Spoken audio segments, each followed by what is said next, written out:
Bien, buenas señoras estudiantes. Vamos a empezar con la charla del día de hoy, que está relacionada con dismorfología. Entonces, vamos a hacer un breve recorrido a lo largo de lo que es la dismorfología y iremos dando algunos conceptos a lo largo de la conferencia. Pero siempre tocando aspectos muy generales, porque estos temas son más que todo de manejo clínico. Entonces, antes de adentrarnos en el concepto de lo que, o en la definición de lo que es dismorfología, es necesario definir primero lo que se entiende por defecto congénito. Es decir, tendríamos que definir primero lo que es un defecto congénito. Y un defecto congénito no es más que cualquier alteración que ocurra en el desarrollo embrionario o en el desarrollo fetal eh, que esté presente en el momento del nacimiento y que puede estar relacionado con alteraciones conductuales, bioquímicas, fisiológicas, etcétera. Quizás esa es la definición de defecto congénito que más me gusta, que es la que aparece aquí, ¿no?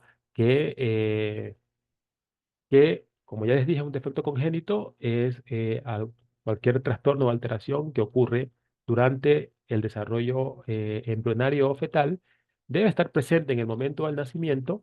eh, Aunque no siempre sea diagnosticable, y que incluye alteraciones estructurales, bioquímicas, fisiológicas o conductuales, e incluso funcionales, ¿no?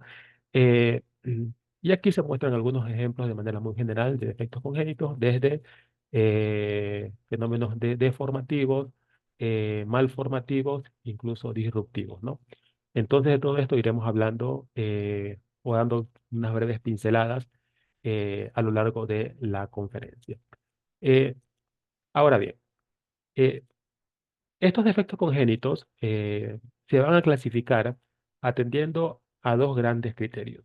Un primer criterio de clasificación, o el que quizás con el que más me identifico, es clasificar los defectos congénitos en dependencia del momento del desarrollo en el que ocurren. Así, por ejemplo, hay defectos congénitos que ocurren durante el desarrollo fetal.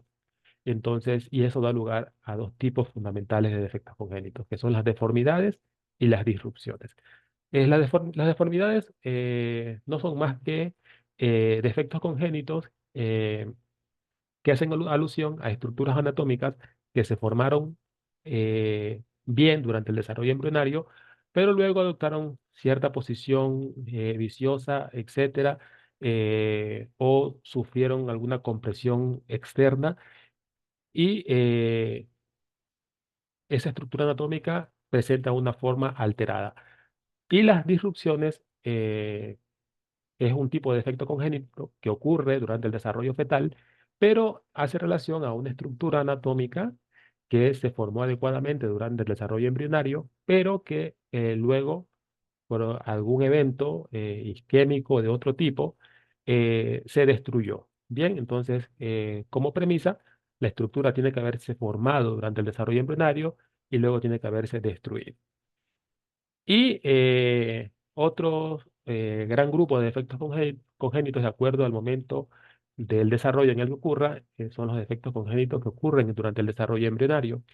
Y durante el desarrollo embrionario ocurren los defectos congénitos llamados malformaciones, es decir, estructuras que se forman mal eh, durante las primeras 8 semanas de desarrollo, de la tercera a la octava semana, aunque para algunos órganos se va de la tercera a la semana número 12. Entonces, estos defectos congénitos suelen clasificarse de acuerdo a diferentes parámetros. Uno de estos parámetros es clasificarlos de acuerdo a la patogénesis.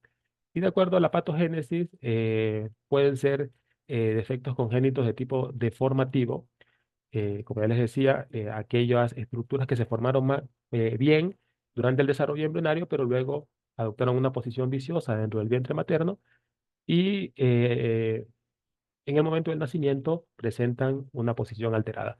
Como se puede ver aquí en la imagen, hay un defecto congénito de tipo deformativo, que es un pie equinovaro bilateral. Eh, la estructura, o sea, el miembro inferior se formó bien durante el desarrollo embrionario, pero luego adoptó una posición viciosa dentro del vientre materno, o hubo una limitación en la movilidad del feto dentro del vientre e hizo que el miembro inferior adoptara esta posición.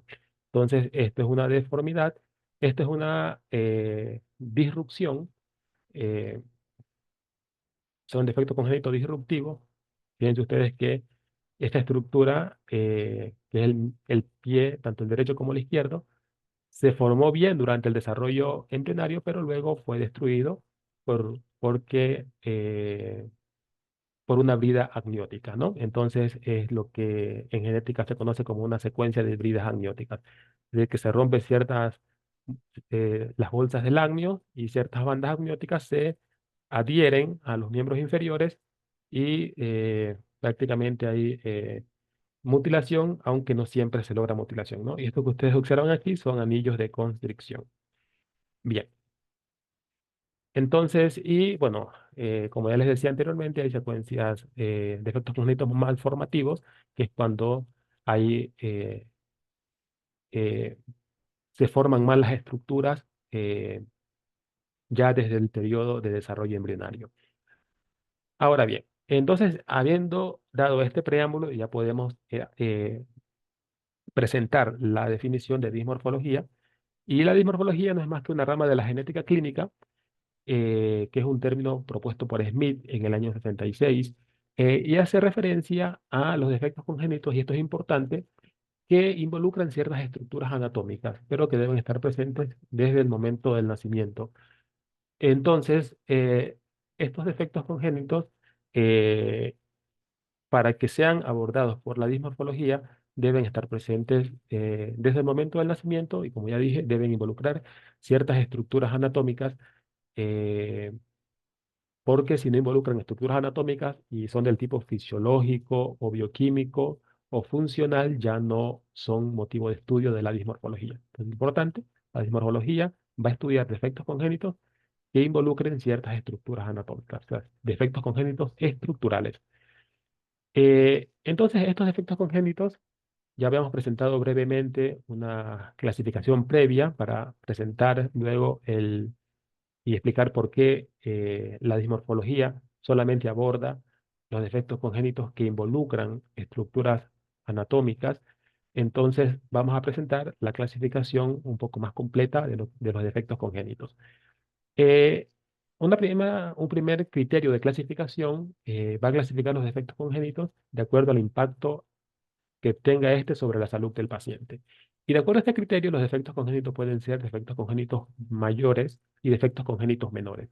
Los defectos congénitos mayores son aquellos que no tienen implicaciones, tienen implicaciones, disculpen, tanto médicas como sociales para el paciente. Es decir, que deben ser intervenidos médicamente, puede ser de manera quirúrgica, etcétera, y de alguna manera limitan la participación social del paciente o la incorporación de ese paciente en la sociedad. Y aquí tenemos algunos ejemplos de defectos congénitos mayores. En el caso de los defectos congénitos menores, son todo lo contrario de lo que dijimos anteriormente, es decir, son defectos congénitos que no tienen implicaciones ni médicas ni sociales para el paciente. Como ejemplo, tenemos un hoyuelo preauricular. eh, este defecto congénito es un defecto congénito menor porque no necesita de atención médica, y mucho menos limita la incorporación o la participación del individuo en la sociedad. Eso en cuanto a la clasificación de acuerdo a la severidad. De acuerdo a la prevalencia, los defectos congénitos pueden clasificarse en comunes, raros o intermedios. Esta clasificación es meramente estadística y no es del interés eh, ni motivo de estudio de ustedes.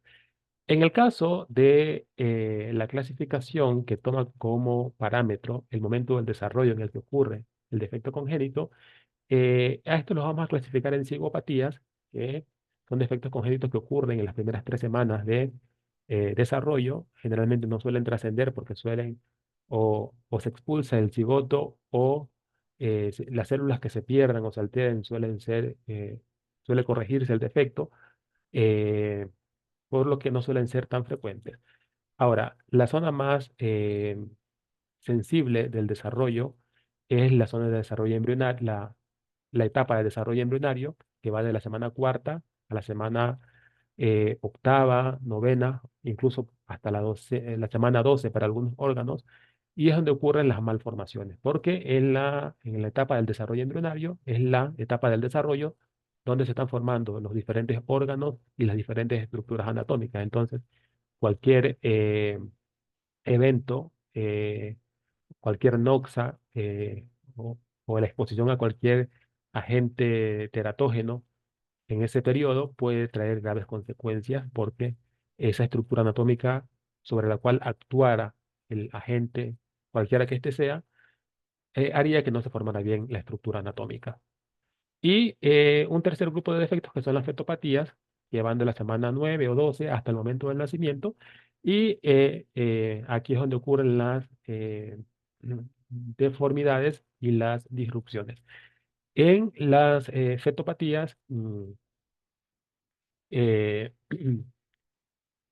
o en la etapa del desarrollo fetal, coincide con la etapa donde los órganos que ya se formaron en el periodo de desarrollo embrionario, estos órganos comienzan a aumentar de tamaño, comienzan a crecer, eh, y cualquier exposición a cualquier agente teratógeno, algún agente que interfiera en el crecimiento y el desarrollo de estas estructuras anatómicas, puede llevar a deformidades y a disrupciones. Entonces, importante recalcar que según el momento del desarrollo en el que ocurre el defecto congénito, las embriopatías eh, son con mucho las más graves porque llevan aparejadas una formación no adecuada de un órgano o una estructura anatómica. De acuerdo a la patogénesis, ya habíamos visto anteriormente una clasificación previa, pero bueno, estos defectos congénitos pueden clasificarse en secuencias, espectros, asociaciones, síndromes y defectos de zona del desarrollo. De acuerdo a las manifestaciones clínicas, fíjense ustedes cómo estos defectos congénitos pueden clasificarse en defectos congénitos aislados, bien, que son aquellos que no están asociados a otros defectos congénitos, como por ejemplo esta polidactilia, que es un dedo adicional que presenta el paciente, pero no está asociado a ningún otro defecto congénito. Y los defectos congénitos múltiples, que van a ser aquellos que se presentan asociados a otros defectos congénitos. Miren, aquí tenemos, por ejemplo, un recién nacido que tiene una displasia esquelética o una osteocondrodisplasia, y en este caso tiene defectos congénitos a nivel de la cabeza, extremidades superiores e inferiores, un tórax estrecho y un abdomen abombado. Entonces, este es un defecto congénito mayor, ¿no? Por las manifestaciones clínicas sería múltiple, porque presenta múltiples defectos congénitos asociados. Quizás dentro de las clasificaciones la que más interese sea la clasificación que organiza los defectos congénitos de acuerdo a la etiología. Y de acuerdo a la etiología, estos defectos congénitos pueden ser de causa genética, es decir, puede ser por afectación de un único gen, por una mutación puntual, o pueden ser de causa cromosómica, es decir, por alteración en el número o la estructura de los cromosomas. Puede ser de causa multifactorial, es decir, cuando en el defecto congénito participan o interactúan factores genéticos y factores ambientales. De paso, decirles que esta es la causa más frecuente de defectos congénitos, las causas multifactoriales, es decir, que el paciente presenta el defecto congénito por tener una predisposición genética o varios genes de predisposición, los cuales a su vez interactúan con múltiples factores ambientales. Las causas ambientales, sobre todo, están relacionadas con causas maternas o por exposición a agentes teratógenos, y las causas desconocidas, es decir, cuando no se logra vislumbrar la causa del defecto congénito. Ahora, ya esto es para ampliar un poquito sobre la etiología genética de los defectos congénitos.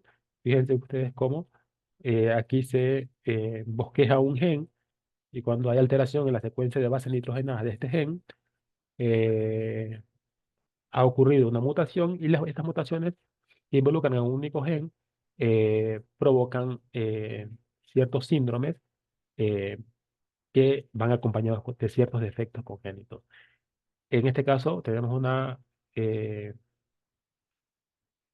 un defecto congénito o un cariotipo que nos muestra que el paciente tiene un cromosoma 21 adicional y esto es compatible con una trisomía 21 o síndrome Down, que sería una aneuploidea.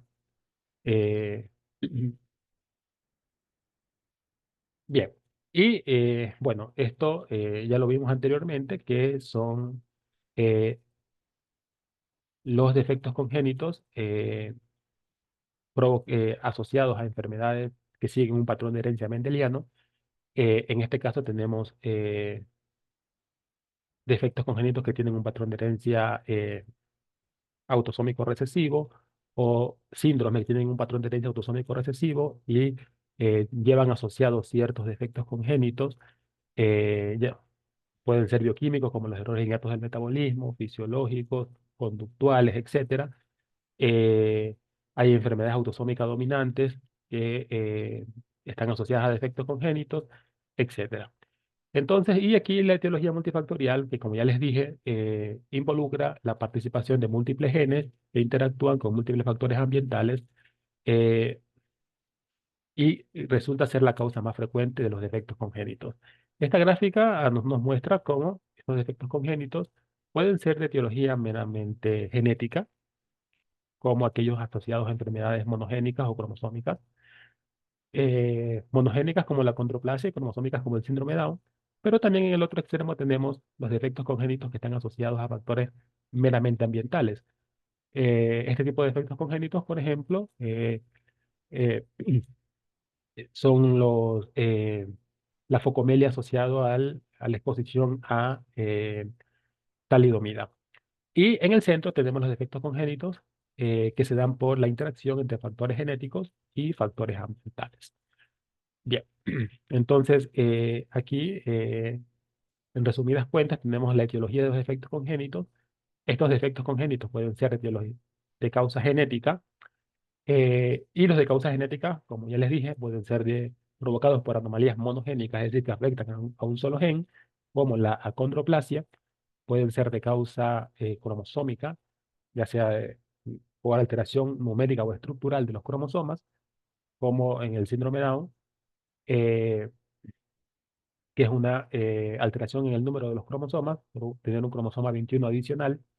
Tenemos los defectos congénitos de causa mixta o multifactoriales, donde participan factores genéticos de predisposición, los cuales interactúan con factores ambientales desencadenantes. Y los de causas no genéticas, que son las causas ambientales, que pueden ser por exposición a medicamentos, radiaciones, infecciones maternas, etcétera. Y aquí tenemos, por ejemplo, la microcefalia por exposición al virus del Zika, un síndrome de Zika congénito, un síndrome alcohólico fetal y un síndrome de rubiola congénita. Bien. Y no les había mencionado ejemplos de defectos congénitos multifactoriales, como la gastrospisis, las cardiopatías congénitas, en su mayoría son multifactoriales, las fisuras orales y los defectos del cierre del tubo neural, en este caso un mielomeningocele. Entonces, para todos estos defectos congénitos se da asesoramiento genético, que será el tema de eh, otras presentaciones. Entonces, de esto hablaremos más en detalles en otra presentación, que es exclusiva de asesoramiento genético. Bueno, dicho esto, vamos a hablar un poco de la etiología ambiental de los defectos congénitos. Eh, Estos defectos congénitos de etiología ambiental son abordados por un campo del conocimiento que es la ecología fetal. Y esta ecología fetal no es más que el estudio del entorno que acoge al producto de la concepción desde el momento de la fecundación hasta su nacimiento. Entonces, ya, por tanto, involucra la etapa o incluye la etapa de huevo cigoto la etapa embrionaria o de desarrollo embrionario y la etapa del desarrollo fetal. Entonces, dentro de la ecología fetal estudiamos el macroambiente, que es el conjunto de factores que rodean a la madre, que pueden ser físicos como las radiaciones, químicos como ciertos fármacos o medicamentos y biológicos como ciertos virus, como el virus del Zika, ciertos parásitos como el toxoplasma, etcétera. El, el macroambiente son todos los factores físicos, metabólicos o infecciosos relacionados directamente con problemas de salud de la madre. Entonces, eh, puede ser que la madre tenga una diabetes no tratada, una fenilcetonuria no tratada o un hipotiroidismo no tratado. Entonces, todos esos eh, factores relacionados con la salud de la madre pueden afectar el desarrollo del producto de la concepción. Y también hay que tener en cuenta el patroambiente, ¿no? Es decir, que todos aquellos entornos, todo aquel entorno que rodea al padre puede de alguna manera influir en la calidad del material genético de los espermatozoides. Y el microambiente, por supuesto, es el entorno más cercano, más próximo al feto, y de ellos uno de los más importantes es el líquido amniótico eh, y el medio interno fetal. Entonces, estos defectos congénitos provocados por agentes teratógenos eh, van a tener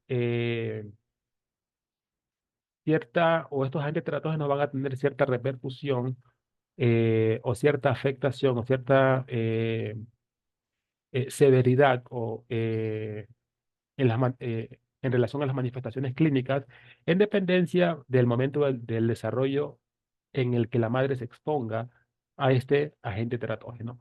Es decir, que si la madre se expone a un agente teratógeno durante las primeras 3 semanas de embarazo, es decir, durante la formación del huevo o cigoto, eh, es posible que se pierdan algunas células, pero generalmente no suele tener tantas implicaciones en el desarrollo futuro embrionario y fetal.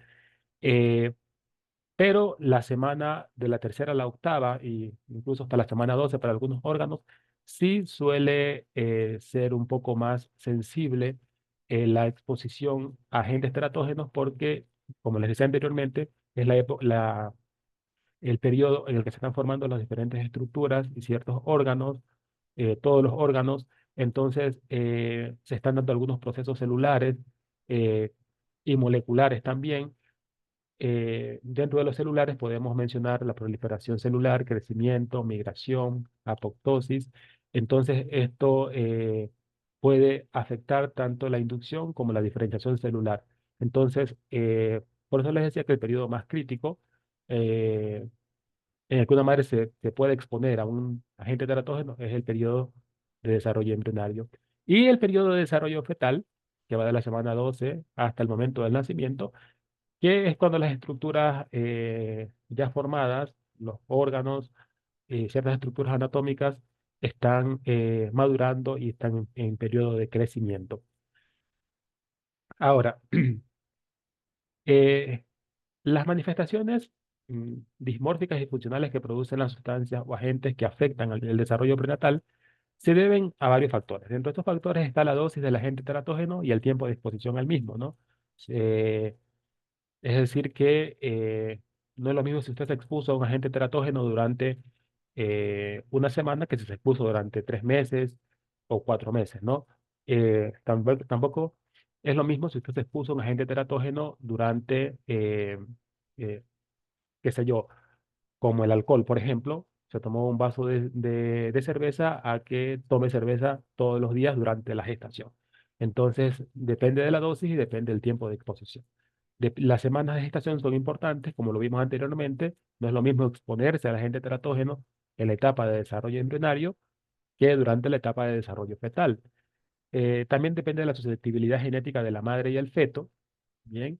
Y de la interacción de este agente teratógeno con otros factores ambientales. Bueno, los agentes teratógenos van a tener una clasificación y van a clasificarse en dos grandes grupos. Se pueden clasificar en agentes teratógenos exógenos, que son aquellos que llegan al feto o al producto de la concepción a través de la madre y al influyen en la formación, en el desarrollo embrionario y fetal. Y los agentes teratógenos endógenos que tienen que ver con alteraciones o trastornos endocrinos metabólicos propios de la madre.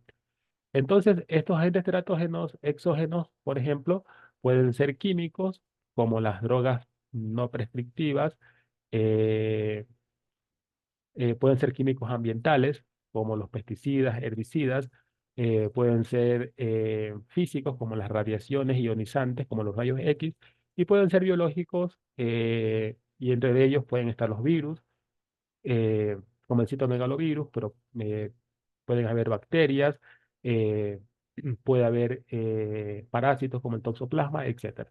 Entonces, a grosso modo, estos agentes teratógenos exógenos pueden ser químicos, físicos y biológicos, ¿no? Eh, bueno, de esta manera hemos llegado al final de la presentación de manera muy resumida, de dismorfología.